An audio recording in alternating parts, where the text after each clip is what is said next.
Friend, एक बार फिर से आप सभी का स्वागत है और आप सभी को रामनवमी की हार्दिक शुभकामनाएं। आप स्वस्थ रहें और समृद्ध हों, इसी कामना के साथ इस वीडियो की शुरुआत करते हैं।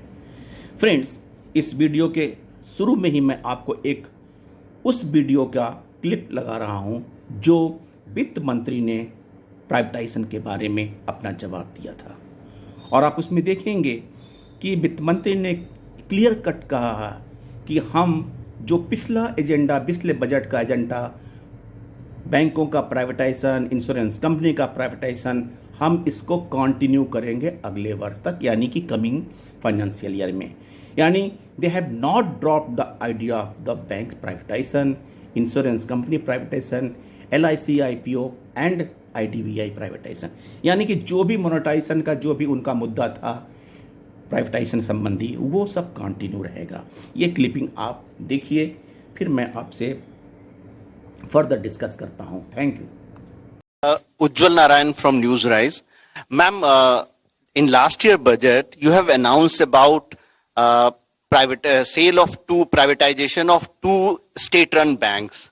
But this year, there is nothing that sort has been confirmed in the budget.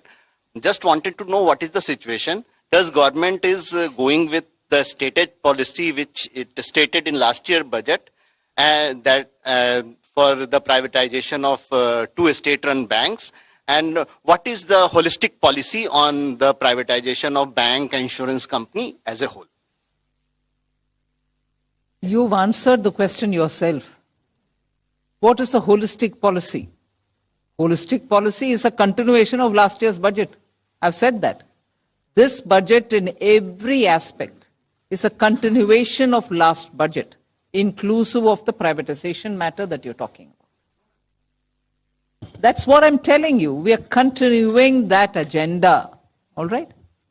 Number 16. Status budget. निजीकरण के विरोध में बैंक यूनियन ने दी आंदोलन की चेतावनी, गिनाई सरकारी क्षेत्र के बैंकों की उपलब्धियां। पब्लिक सेक्टर बैंक ऑफिसर्स यूनियनों ने बैंकों के निजीकरण के विरोध में आंदोलन करने की चेतावनी दी। बैंक ऑफ इंडिया अधिकारी महासंघ के सचिव सुनील कुमार ने बताया कि सरकार अगर अपना फैसला वापस नहीं लेती है तो हम इसके लिए आंदोलन करेंगे। सरकारी क्षेत्रों के बैंकों के निजीकरण को लेकर बैंक ऑफिसर्स यूनियन में उबाल है।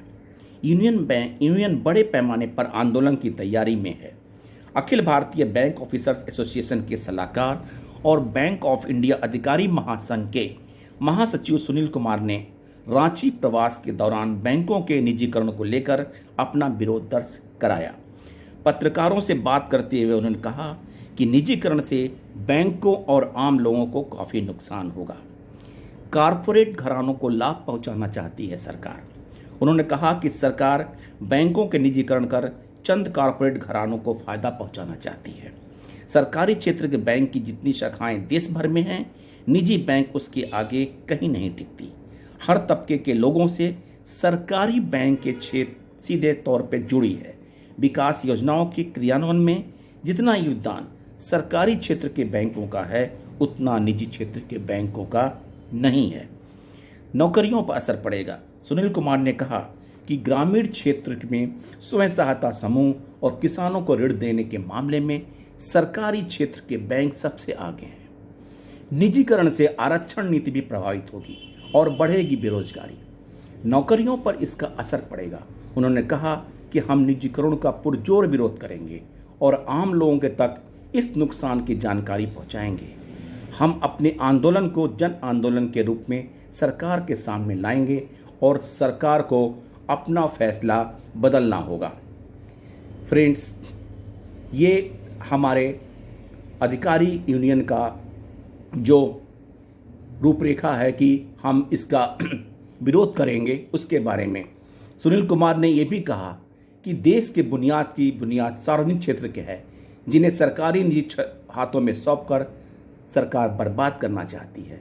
सरकार की निजीकरण की नीति को बड़े शब्दों में विरोध करते हुए उन्होंने इसे राष्ट्र विरोधी कदम बताया। उन्होंने बताया कि कोरोना काल में जिस प्रकार सार्वजनिक बैंक के क्षेत्र के बैंकों ने सरकार और आम लोगों की मदद की है, उसे सबने देखा है। होते रहेंगे निजीकरण का विरोध। प्रेस कॉन्फ्रेंस में ऑफिसर्स एसोसिएशन के कई पदाधिकारी मौजूद थे और उन्होंने कहा कि हम निजीकरण का विरोध करेंगे, इसको जन आंदोलन का रूप देंगे और हम किसी भी कीमत पे निजीकरण नहीं होने देंगे। बात अच्छी है, बहुत समझदारी की बात है, लेकिन क्या इस तरह से प्रेस कॉन्फ्रेंस कर देने से अथवा प्रोटेस्ट करने से क्या सरकार मान रही है?